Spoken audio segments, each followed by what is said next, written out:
Well, hello din mga ka-friendship! Welcome back and welcome din sa inyong mga bago sa aking channel. Watch on! Magluluto tayo ng masarap na ulam.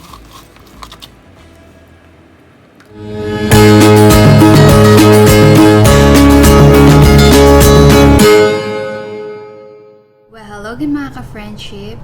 Welcome back, and sa inyo na bago sa aking channel, please do subscribe for good.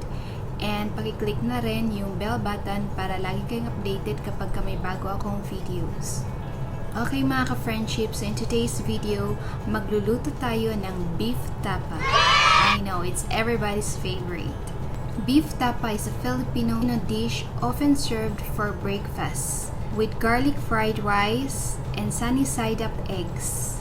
It is very easy to make and it's sure to be everybody's favorite. Okay guys, so ito yung minarinate natin kagabi na meat. So, today, ida-dry natin siya sa oven bago natin siya i-fry. Minarinate ko lang siya sa soy sauce, lemon juice, grated garlic, and black pepper. Hi mga ka-friendship, so this is my first time to incorporate drying process sa paggawa ng beef tapa. Kasi previously, ang ginagawa ko is once na marinate ko na siya, the following day, piniprito ko na siya kaagad. So, sa video lang na ito, gagawin natin with the drying process. Eh, sabi nila, mas crispy and mas masarap. Because traditionally, ganon talaga ginagawa ang beef tapa.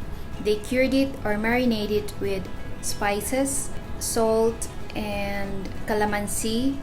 They will dry it out bago nila i-prito.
And here's my lunch today. Kain na mga ka-friendship.